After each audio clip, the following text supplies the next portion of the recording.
നമസ്കാരം. ഭീമ ജ്വൽസ് മനസ്സിലൊരു മഴവില്ലിൽ ഇന്ന് നമുക്കൊക്കെ വളരെ വളരെ വളരെ ഇഷ്ടമുള്ള ഒരു കുടുംബമാണ് നമ്മുടെ മുമ്പിലിരിക്കുന്നത്.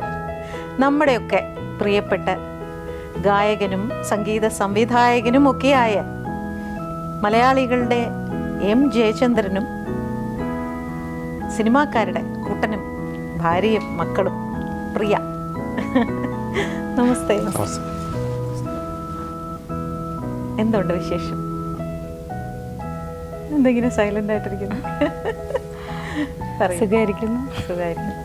എങ്ങനെ പോകുന്നു കേറ്ററിംഗ് ഒക്കെ? കുഴപ്പമില്ല. നല്ല തിരക്കാണ്. അത്യാവശ്യം. ഈ ഭർത്താവാണെങ്കിൽ സംഗീതത്തെ ഇങ്ങനെ ആരാധിക്കുന്ന ഒരു വ്യക്തി. നമ്മുടെ പ്രൊഫഷനാണെങ്കിൽ ജസ്റ്റ് ഓപ്പോസിറ്റ് അല്ലേ? അതെങ്ങനെ ഇത് രണ്ടും പൊരുത്തപ്പെടുത്തി കൊണ്ടുപോകുന്നു? അല്ല, കൂടുതൽ തിരക്കുള്ളതുകൊണ്ട് വീട്ടിലുണ്ടാവാറില്ല. അപ്പോൾ എനിക്ക് എൻ്റെ ജോലി ചെയ്യാൻ പറ്റുന്നുണ്ട്. വേറൊന്നും അങ്ങനെ തോന്നിയിട്ടില്ല ഈ കേറ്ററിംഗ് അല്ല? കാരണം ഇതൊരു ശരിക്കും പറയണമെങ്കിൽ ഹൈലി റെസ്പോൺസിബിൾ ഒരു ജോബാണ് അല്ലേ? കാരണം ഇത് നമ്മൾ കൊടുക്കുന്ന ഭക്ഷണം ഇഷ്ടപ്പെടുക എന്നുള്ളത് മാത്രമല്ല, ഇവരുടെ ഹെൽത്തിൻ്റെ പ്രശ്നം അല്ലേ?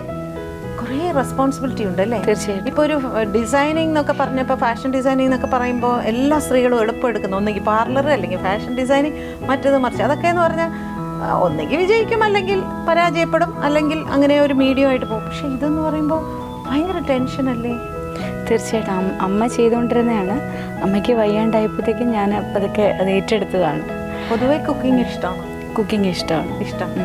ചെറുപ്പം മുതലേ ഭക്ഷണം പാചകം ചെയ്യാൻ ഇഷ്ടമായിരുന്നു? അങ്ങനെയില്ല, അവധിക്കാലത്തൊക്കെ ചിലപ്പോൾ അമ്മൂമ്മയുടെ കൂടെയൊക്കെ കൂടുതൽ നാളെ നിന്നിട്ടുണ്ട്. അപ്പോൾ അടുക്കളയിലൊക്കെ കയറുന്ന ഒരു പതിവുണ്ടായിരുന്നു. പിന്നെ ഇദ്ദേഹത്തിൻ്റെ മനസ്സിൽ കയറാനുള്ള എളുപ്പം വഴിയും കൂടെയാണോ ഭക്ഷണം? കുറച്ചൊക്കെ ആണോ? ഇഷ്ടമാണോ നല്ല നല്ല ഫുഡ് കഴിക്കുന്നത്?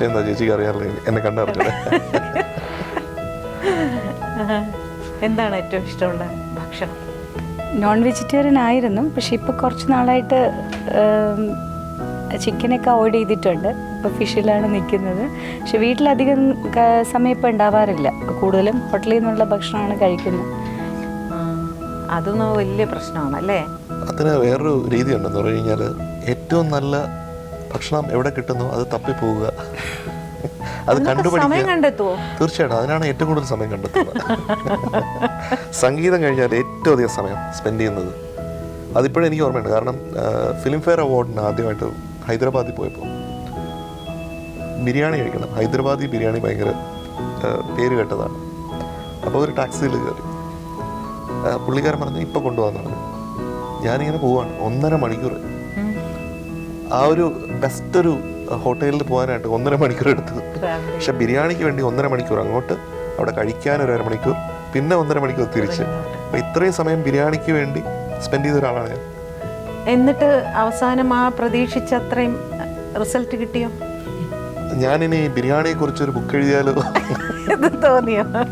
കാരണം എനിക്ക് ഏറ്റവും ഇഷ്ടമുള്ളതെന്ന് പറഞ്ഞു കഴിഞ്ഞാൽ ഈ മലബാർ സ്റ്റൈലിലുള്ള ബിരിയാണി. ഇപ്പോൾ ഞാൻ ബിരിയാണി കഴിക്കുന്നില്ല, നേരത്തെ കഴിച്ചുകൊണ്ടിരുന്ന സമയത്ത് അത് പല പല രീതിയിലുള്ള ബിരിയാണികൾ നമുക്ക് പല സ്ഥലങ്ങളിൽ നിന്നും കിട്ടുന്നുണ്ട്. അപ്പോൾ എനിക്ക് ഏറ്റവും ഇഷ്ടപ്പെട്ടത് ഈ മലബാർ സ്റ്റൈലിലുള്ള തലശ്ശേരി ചില ഹോട്ടൽസിലൊക്കെ കിട്ടുന്ന ബിരിയാണിയൊക്കെ. അപ്പോൾ ഒരാൾക്ക് ജയനെ വശീകരിക്കണമെങ്കിൽ നല്ല ഭക്ഷണം തന്നാൽ വശീകരിക്കാൻ പറ്റും? സാധ്യതയുണ്ട്. Be careful. ഇത് ജയൻ്റെ ഫേവറേറ്റ് പ്രിയ ഉണ്ടാക്കുന്നതിൽ അതെന്തായിരിക്കും?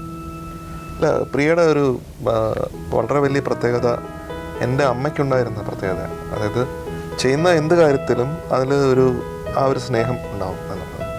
അമ്മ കുക്ക് ചെയ്യുമ്പോൾ ആ ആഹാരത്തിന് ഏറ്റവും അധികം സ്വാദ് വരാനുള്ളൊരു കാരണം ആ സ്നേഹത്തിൻ്റെ എലമെൻ്റാണ്. അതുപോലെ തന്നെയാണ് ഇവിടെ. അത് അമ്മയുടെ ശിഷ്യയായതുകൊണ്ട് കൊണ്ടായിരിക്കണം. എന്ത് വേണം ഒരു ഭർത്താവിൽ നിന്ന് ഇതിൽ പരം ഒരു സർട്ടിഫിക്കറ്റ് കിട്ടാൻ? അപ്പോൾ നിങ്ങൾ ഈ പ്രണയിക്കുന്ന സമയത്ത് ആദ്യം ഇതാണോ പറഞ്ഞത്, ഏറ്റവും നന്നായിട്ട് പാചകം ചെയ്താൽ മാത്രമേ എനിക്കൊരു നല്ല ഭർത്താവായിരിക്കാനും പറ്റുള്ളൂ? അല്ല, ഞാൻ ആദ്യമായിട്ട് പറഞ്ഞ അതല്ല. ഞാൻ പറഞ്ഞത് ഞാൻ വളരെ ഷോർട്ട് ടെമ്പേർഡാണ്. ആണോ? പെട്ടെന്ന് ദേഷ്യം വരും. അപ്പോൾ അതാണ് ഞാൻ ആദ്യം പറഞ്ഞത്. അതിപ്പോൾ അങ്ങനെ ഒരു പ്രത്യേക ജീവിയായിട്ടാണ് ഇനി ജീവിതം മുന്നോട്ട് പോകാൻ പോകുന്നത്. അപ്പോൾ അത് സഹിക്കേണ്ടി വരും. അത് സഹിക്കാൻ തയ്യാറാണെങ്കിൽ കൂടെ കൂടാം എന്ന് പറഞ്ഞു. അപ്പോൾ പറഞ്ഞു നമുക്ക് ശ്രമിക്കാം എന്ന്. അങ്ങനെ ആ ശ്രമങ്ങളുടെ ഭാഗമായിട്ട് അവസാനം കല്യാണം കഴിക്കാൻ തീരുമാനിച്ചു. അങ്ങനെ കല്യാണം കഴിച്ചു. എനിക്ക് എൻ്റെ 23-ാമത്തെ വയസ്സിൽ കല്യാണം കഴിച്ചതാണ്. ആണോ? എനിക്കൊന്ന് കുറച്ചുകൂടെ ജീവിതാനുഭവങ്ങൾ കൂടുന്നതനുസരിച്ച് നമ്മൾ കൂടുതൽ മെച്ചോർഡ് ആവാനായിട്ടുള്ള സാഹചര്യങ്ങൾ കൂടുതലാണ്. അപ്പോൾ ഞാൻ എപ്പോഴും കണ്ടിട്ടുള്ളത്, നമ്മുടെ ജീവിതത്തിൽ നെഗറ്റീവ്സ് വരുമ്പോൾ ഇത് നമ്മളെ പാകപ്പെടുത്താൻ വേണ്ടിയിട്ടാണ് ഈ നെഗറ്റീവ്സ് വരുന്നത് എന്നുള്ള ചിന്ത എപ്പോഴും ഉണ്ടായിട്ടുണ്ട്. എനിക്ക് നല്ല കാര്യങ്ങൾ സംഭവിച്ചുകൊണ്ടല്ല ഞാനിത് പറയുന്നത്. പല നെഗറ്റീവ്സും നമ്മൾ വിചാരിച്ച രീതിയിൽ only consistent thing in life is change. ഈ ചേഞ്ച് നമ്മൾ ഉൾക്കൊള്ളാനായിട്ട് നമുക്ക് ഒരിക്കലും തയ്യാറല്ല നമ്മുടെ മനസ്സ്. ചേഞ്ച് എപ്പോൾ നമ്മൾ ഉൾക്കൊള്ളാൻ തയ്യാറാവുന്നു അപ്പോൾ നമ്മൾ മെച്ചോർഡ് ആവാൻ തുടങ്ങി എന്ന് പറയാം. അതാണ് എനിക്ക് ലൈഫിനെ കുറിച്ചുള്ള എൻ്റെ കോൺസെപ്റ്റ് എന്ന് പറയുന്നത്. ആരാണ് അച്ഛൻ്റെ സിനിമാ ലോകത്ത്, പാട്ട് ഗായക ലോകത്തേക്ക് ആരാണ്? സംഗീത ആണോ? രണ്ടുപേരും പാടും? മ്യൂസിക് ഡയറക്ടർ ആവണമെന്നാണോ ഗായകനാവണമെന്നാണോ? എന്തെങ്കിലും ഒന്ന് വേണം.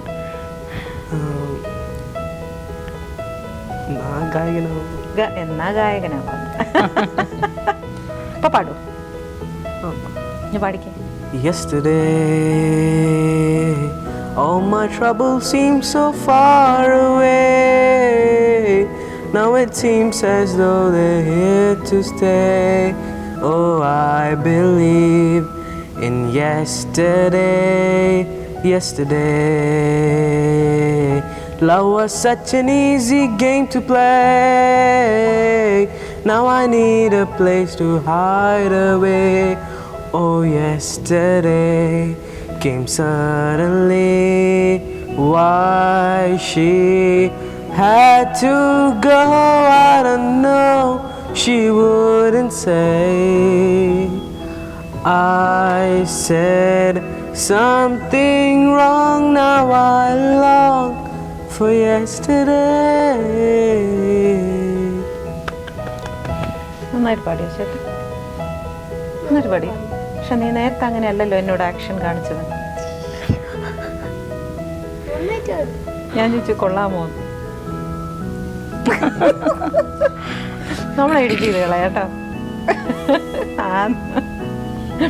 പാടുവോ? ഇന്ന് പാടിക്കേ.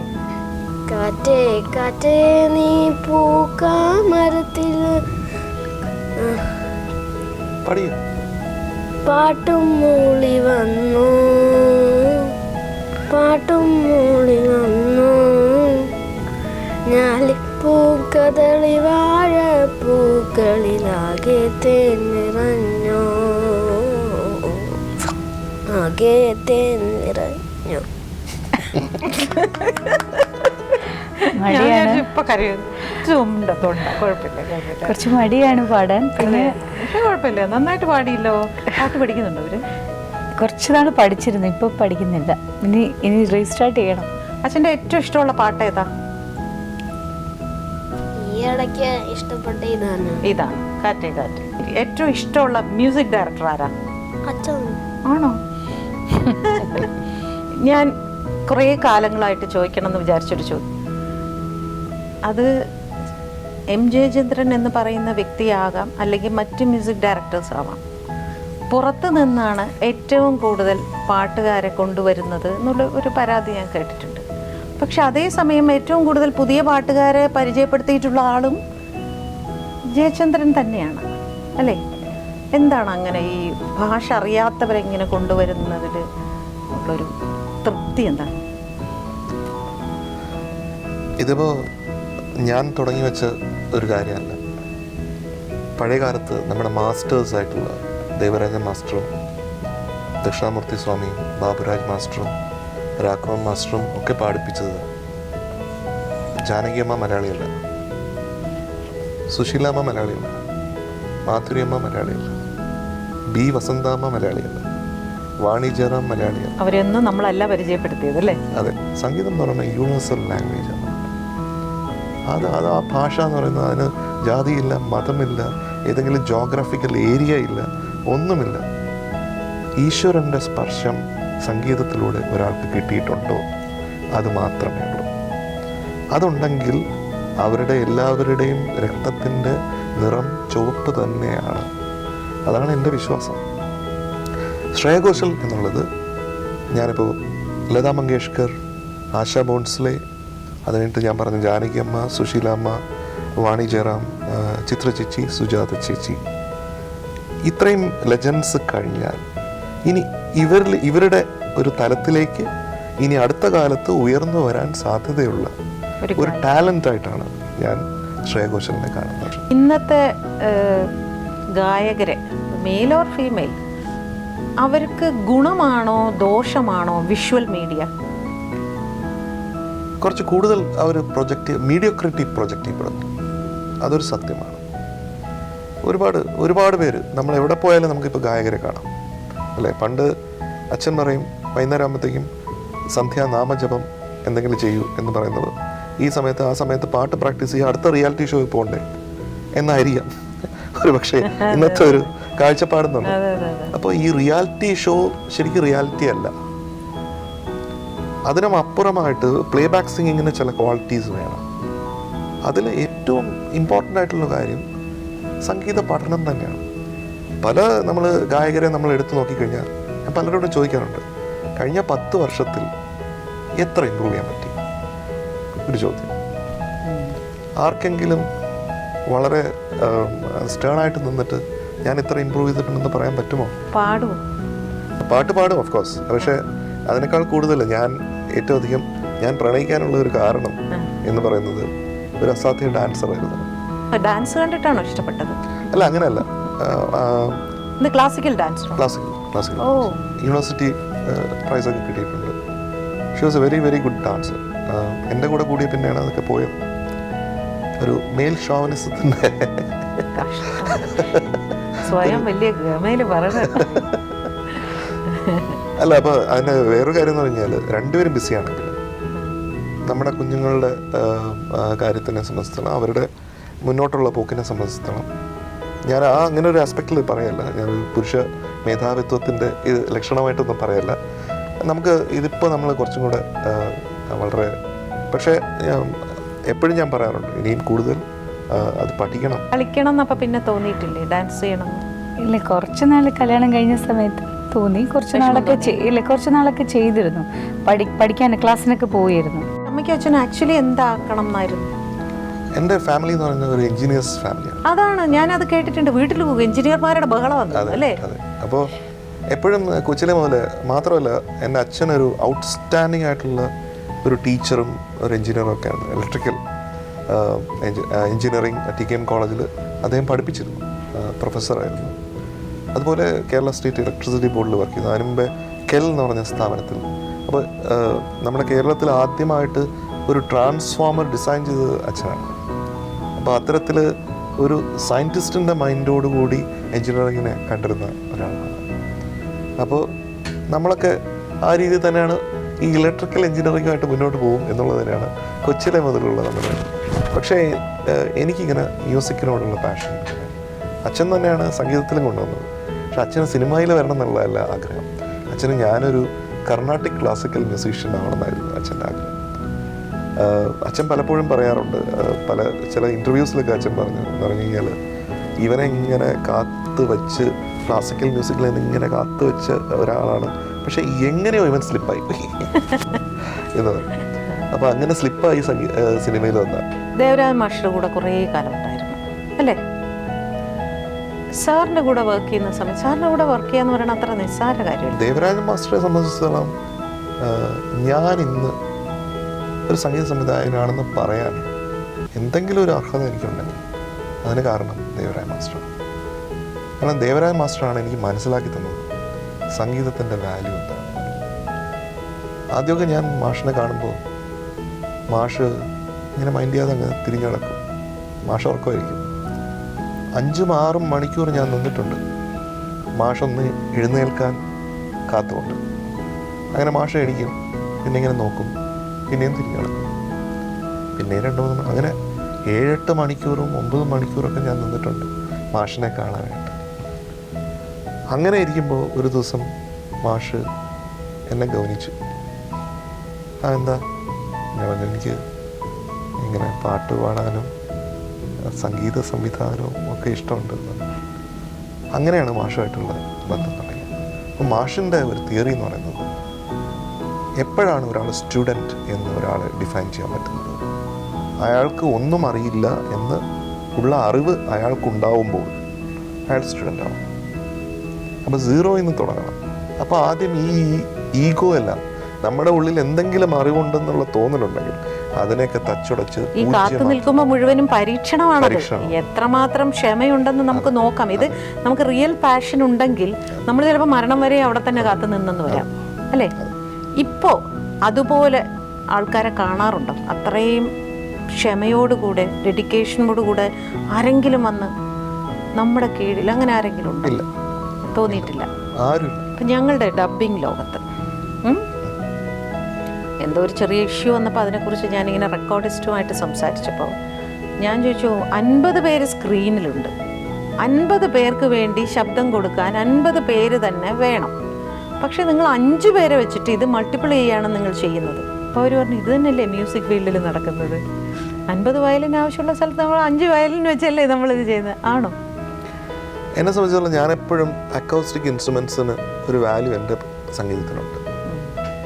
അത് എത്ര പുതിയ ഇപ്പോൾ ന്യൂ ജനറേഷൻ എന്നൊക്കെ ഉള്ള വാക്ക് പറഞ്ഞാലും എൻ്റെ പാട്ടിനെ സംബന്ധിച്ചിടത്തോളം ഞാനതിന് വാല്യൂ കൊടുക്കുന്നുണ്ട്.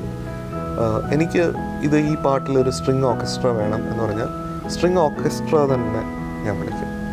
അവിടെ ഞാൻ ഒരു പക്ഷേ പ്രൊഡ്യൂസർ എനിക്ക് തന്നിട്ടുള്ള റെക്കോർഡിങ്ങിനുള്ള ഒരു എമൗണ്ടിനെ കുറിച്ച് പോലും പലപ്പോഴും ചിന്തിച്ചിട്ടില്ല. അങ്ങനെ വീട്ടിലേക്കൊന്നും ബാക്കിയില്ലാതെ പോലും എനിക്ക് വേണ്ട പെർഫെക്ഷനനുസരിച്ചുള്ള ഓർക്കസ്ട്ര വേണമെന്നുള്ള നിർബന്ധമുള്ള ഒരാളാണ് ഞാൻ. അപ്പോൾ ആ രീതിയിൽ മാക്സിമം എൻ്റെ പരിധികൾക്ക് ഉള്ളിൽ, മലയാളം സിനിമയിലാണ് ഞാൻ സംഗീതം ചെയ്യുന്നത് എന്നുള്ളത് ഓർത്തുകൊണ്ട്, അതിൻ്റെ ലിമിറ്റേഷൻസിന് ഉൾക്കൊണ്ടുകൊണ്ട് ഞാൻ മാക്സിമം എനിക്ക് ചെയ്യാവുന്ന കാര്യങ്ങൾ ചെയ്യാറുണ്ട്. നന്നായിട്ടൊരു പാട്ട് ഫുള്ളി സാറ്റിസ്ഫൈഡ് ആയിട്ട് വരുമ്പോൾ അതിൻ്റെ സന്തോഷം കാണാറുണ്ട്. അത് നേരത്തെ പറയാറുണ്ട്. വർക്ക് നടക്കുമ്പോൾ തന്നെ ചിലപ്പോൾ പറയാറുണ്ട്, നന്നായി പാട്ട് പാടി, അല്ലെങ്കിൽ നല്ലൊരു പാട്ട് ചെയ്തു, അങ്ങനെയൊക്കെ പറയാറുണ്ട്. വീട്ടിൽ വന്നിട്ട് പാട്ട് കേൾപ്പിക്കാറുമുണ്ട്. അതെ, പാട്ട് കേൾപ്പിക്കുമോ? മ്യൂസിക് ആദ്യം ചെയ്യുമ്പോൾ അങ്ങനെയല്ല, ഫുൾ പാട്ടായിട്ട് CD കൊണ്ടൊന്നും കേൾപ്പിക്കാറുണ്ട്. പ്രിയ പ്രതീക്ഷിക്കാറുണ്ടോ ചില നല്ല പാട്ടുകൾ ആ വർഷം ഇറങ്ങിക്കഴിയുമ്പോൾ ചെറിയൊരു മോഹം ഇതിന് അവാർഡ് കിട്ടും എന്ന പ്രതീക്ഷ ഉണ്ടാവാറുണ്ടോ? അങ്ങനെ തോന്നിയിട്ടുള്ള പാട്ടിന് കിട്ടിയിട്ടുണ്ട്. അങ്ങനെ കിട്ടാത്ത ഇല്ല. എന്നാലും നമ്മൾ എനിക്ക് പ്രണയത്തിൻ്റെ പാട്ടിന് കിട്ടണം എന്നാണ് ഞാൻ വിചാരിച്ചത്. പ്രണയം സിനിമയിൽ ചെയ്ത പാട്ടുകൾ ഒത്തിരി ഹാർഡ് വർക്ക് ചെയ്ത് ഉണ്ടായ പാട്ടാണ്, നല്ല പാട്ടുകളുമാണ്. അതിന് കിട്ടുമെന്ന് വിചാരിച്ചു, പക്ഷെ അത് മാറിപ്പോയി. അത് മാത്രമേ ഉള്ളൂ അങ്ങനെ തെറ്റിപ്പോയത്. ആലോചിച്ചിട്ട് വിഷമം തോന്നി. വിഷമം തോന്നി കുറച്ച്. നോട്ടം സിനിമയിലെ പാട്ടില്ലേ, മയങ്ങിപ്പോയി, എന്ത് മൂഡിൽ എനിക്ക് എന്നെ വല്ലാതെ ഹോണ്ട് ചെയ്യുന്നൊരു പാട്ടാണ്. അതിൻ്റെ വേർഡ്സും അതിൻ്റെ മ്യൂസിക്കും അല്ലേ. പ്രണയത്തിന് ഒരുപാട് ഭാവതലങ്ങളുണ്ട്. അത് പ്രണയം അനുഭവിച്ചിട്ടുള്ള ഒരാൾക്ക് മാത്രമേ, അല്ലെങ്കിൽ അനുഭവിക്കുന്ന ഒരാൾക്ക്, ഇനി അനുഭവിക്കാൻ പോകുന്ന ഒരാളടുത്ത് ഇത് പറഞ്ഞിട്ട് കാര്യമില്ല. ഇത് അനുഭവിച്ച ഒരാൾക്ക് അല്ലെങ്കിൽ അനുഭവിക്കുന്ന ഒരാൾക്ക് മനസ്സിലാവുന്നു. അതിൻ്റെ വളരെ ലോലമായിട്ടുള്ള ചില തലങ്ങളാണ് മയങ്ങിപ്പോയി എന്നുള്ള പാട്ടിലൂടെ സംഗീതപരമായിട്ട് ആവിഷ്കരിക്കാനായിട്ട് ഞാൻ ശ്രമിച്ചിട്ടുള്ളത്. അത് ഞാൻ അനുഭവിച്ചതുകൊണ്ട് തന്നെയാണ്. നീ വരുമ്പോൾ നിൻ വിരൽ തൊടുമ്പോൾ. ചേച്ചിക്ക് അത് നന്നായിട്ട് മനസ്സിലാവും, കാരണം ചേച്ചി അതിലൊരു മാസ്റ്റർ ആയതുകൊണ്ട് എങ്ങനെയാണ് മോഡുലേഷൻസ് വോയിസിന് കൊടുക്കേണ്ടതെന്നുള്ളത്. നീ വരുമ്പോൾ നിൻ വിരൽ തൊടുമ്പോൾ അവ ഒരു ഫെദർ ടച്ചാണ്. അപ്പോഴാണ് അഴകിൻ മിഴാവായി തുളുമ്പിപ്പോയി. അപ്പോൾ അത് ചിത്ര ചേച്ചി മാജിക്കലായിട്ട് പാടിയിട്ടുണ്ട്, പറയാണ്ടിരിക്കാൻ പറ്റില്ല. അതുപോലെ തന്നെയാണ് പ്രണയത്തിലെ പാട്ടിൽ, ഈ പാട്ടിൽ എന്നുള്ളത് ഞാൻ ശ്രേയെടുത്ത് പറഞ്ഞു, പ്രണയം ഒരു അസുലഭ മധുരമാ നിർവൃതി. അതിൻ്റെ അർത്ഥം എന്താണെന്ന് പറഞ്ഞു. അപ്പോൾ ആ നിർവൃതി എന്നുള്ളത് ഒരു 40 ടേക്കാണ്. നിർവൃതി അത് വേണം. നിർവൃതി എന്ന് പാടിയ ആയില്ല. നിർവൃതി എന്ന് ഒരുപാട് സോഫ്റ്റ് പോയി. അപ്പോൾ എന്താണ് ജുഡീഷ്യസ് ആയിട്ട് എത്ര മോഡുലേഷൻ കൊടുക്കണം. നിർവൃതി ഒഴുകും പാട്ടിൽ എന്ന് വന്നാലേ ബ്യൂട്ടി ഉള്ളൂ. അപ്പോൾ അതാണ് അത്. അങ്ങനെ ചില ഒരുപാട് നമുക്ക് എപ്പോഴും മനസ്സിൽ കൊണ്ടു നടക്കാവുന്ന കുറേ മൊമെൻറ്റ്സ് നമുക്ക് ഈ റെക്കോർഡിങ്ങിൽ കിട്ടും എന്നുള്ളതാണ് ഒരു മ്യൂസീഷ്യൻ്റെ ജീവിതത്തിലുള്ള ദ ഗ്രേറ്റസ്റ്റ് എക്സ്പ്ലോറേഷൻ. വല്ലാതെ ടെൻഷൻ എടുത്ത് വരുമ്പോൾ എന്ത് ചെയ്യും പ്രിയ? നല്ല ഷോർട്ട് ടെമ്പേർഡാണ്, അതുകൊണ്ട് ഇങ്ങനെ നോക്കിയിട്ടൊക്കെ സംസാരിക്കുന്നു. ഇത് വലിയ കഷ്ടമല്ലേ ചെയ്യാ വീട്ടില്? ഇല്ല, അങ്ങനെയൊന്നും ഞാൻ പറഞ്ഞിട്ടില്ല. ഞാൻ ഷോർട്ട് ടെമ്പേർഡാണ്, അതുകൊണ്ട് ഇങ്ങനെ സംസാരിക്കാൻ പാടുള്ളൂ എന്നൊന്നും ഞാൻ ചാടിക്കടിക്കാൻ പോയാൽ അത് മനസ്സിലാക്കിയിട്ടല്ലേ മിണ്ടാതിരിക്കുന്നത്. അല്ല, അതാണ് ശരിക്ക് പ്രിയ എൻ്റെ കൂടെ ഉള്ളതിൽ എനിക്ക് ഏറ്റവും വലിയ സന്തോഷവും എൻ്റെ ഏറ്റവും വലിയ ശക്തിയും എന്ന് പറയുന്നത് എൻ്റെ പാട്ടിന് കൂട്ടാണെന്നുള്ളത്. ദാസേട്ടൻ്റെ പേരിലുള്ള ഒരു അവാർഡ് കിട്ടി അല്ലേ? ഇത് കൂടുതൽ കൂടുതൽ കൂടുതൽ റെസ്പോൺസിബിലിറ്റി അല്ലേ? നമുക്ക് അഭിമാനം ഉണ്ടാകുമ്പോൾ തന്നെ ടെൻഷനും ഉണ്ടാകും. ദാസാറിനെ ജീവിതത്തിൽ ഒരിക്കലെങ്കിലും നേരിട്ട് കാണണം എന്ന് ആഗ്രഹിച്ച ഒരാളെ സംബന്ധിച്ചിടത്തോളം അദ്ദേഹത്തിൻ്റെ പേരിലുള്ള അവാർഡ് കിട്ടുന്നത് പറയുന്നത് ഒരു ഡ്രീം കം ട്രൂ ആണ്. ഡ്രീം എന്നല്ല എൻ്റെ പറയേണ്ടത്, അതിനപ്പുറം എന്തെങ്കിലും ഉണ്ടെങ്കിൽ അതൊക്കെ പറയണം. അതിൻ്റെ ഒരു ഭയങ്കര സന്തോഷം ഞാൻ ആസ്വദിച്ചു എന്ന് പറയാതിരിക്കാൻ പറ്റില്ല. അത് എനിക്കൊരിക്കലും മറക്കാൻ പറ്റാത്ത ഒരു എക്സ്പീരിയൻസ് ആണ്. I am so happy about it. എത്ര പുരസ്കാരങ്ങളായല്ലേ ഇപ്പോൾ? എനിക്ക് ആദ്യത്തെ പുരസ്കാരം എനിക്ക് തന്നത് ദേവരാജ് മാസ്റ്ററാണ്. അതെയോ? അതെങ്ങനെയാണെന്ന് വെച്ചിട്ടുണ്ടെങ്കിൽ തോറ്റങ്ങൾ എന്ന് പറഞ്ഞ സീരിയലിന് വേണ്ടി മാസ്റ്ററാണ് ടൈറ്റിൽ സോങ് ചെയ്തത്. അപ്പോൾ പിന്നെ മാസ്റ്ററിന് വയ്യാതായി. അപ്പോൾ അതിന് ബാക്ക്ഗ്രൗണ്ട് സ്കോർ ചെയ്യണം എന്ന് പറഞ്ഞിട്ട് എന്നെ മാഷ് എന്നെ വിളിച്ചു. അപ്പോൾ ഞാൻ പറഞ്ഞു എനിക്കറിയില്ല, ഞാനതൊരു ബാക്ക്ഗ്രൗണ്ട് സ്കോറും ചെയ്തിട്ടില്ല, നീ പോയി ചെയ്തോ എന്ന് പറഞ്ഞു. അങ്ങനെയാണ് ഞാൻ ആദ്യമായിട്ടൊരു ബാക്ക്ഗ്രൗണ്ട് സ്കോറിൽ വർക്ക് ചെയ്തത്. അപ്പോൾ ആ വർഷത്തെ ടെലിവിഷൻ അവാർഡ്സിൽ ബെസ്റ്റ് മ്യൂസിക് കമ്പോസർ എന്നുള്ളത് ദേവരാജ് മാസ്റ്ററുടെയും എൻ്റെയും പേരായിരുന്നു. അപ്പോൾ എനിക്ക് പേടിയായി, മാസ്റ്ററിൻ്റെ അടുത്ത് എന്താ പറയേണ്ടത്. അപ്പോൾ മാസ്റ്ററിൻ്റെ അടുത്ത് പറഞ്ഞു, മാസ്റ്റർ ഇങ്ങനെ എൻ്റെ പേരും കൂടെ അതിലൂടെ ചേർത്തിട്ടുണ്ട്, എനിക്ക് എന്നൊക്കെ പറഞ്ഞു. അപ്പോൾ മാസ്റ്റർ പറഞ്ഞു, അവിടെയാണ് ഞാൻ ഗ്രേറ്റ്നെസ്സിനെ പറ്റി ഒന്നുകൂടെ പറയുന്നത്. മാസ്റ്ററെ പറ്റി ബാക്കിയുള്ളവർ പറയുന്നതല്ല മാസ്റ്റർ എന്നുള്ളത് പറയുന്നത്. മാസ്റ്റർ പറഞ്ഞു, ഞാൻ ഇഷ്ടം പോലെ അവാർഡുകൾ മേടിച്ചിട്ടുണ്ട്, ഇത് നിൻ്റെ അവാർഡ്, നീ പോയി മേടിക്കുക. അങ്ങനെയാണ് ഞാൻ ആദ്യമായിട്ട് ഒരു സംസ്ഥാന സർക്കാരിൻ്റെ ഒരു അവാർഡ് മേടിക്കുന്നത്. അങ്ങനെ മാഷ് എനിക്ക് അത് തന്നുകൊണ്ടായിരിക്കും നീ പിന്നെയും മേടിച്ചോ എന്ന് പറഞ്ഞ് ഇടയ്ക്കിടയ്ക്ക് മാഷ് തന്നെ എനിക്ക് അവാർഡുകൾ കൊണ്ടുതരുന്നത് എന്നുള്ളതാണ് എൻ്റെ വിശ്വാസം. ഇനിയും ഒരുപാട് പുരസ്കാരങ്ങൾ കിട്ടട്ടെ. Thank you so much.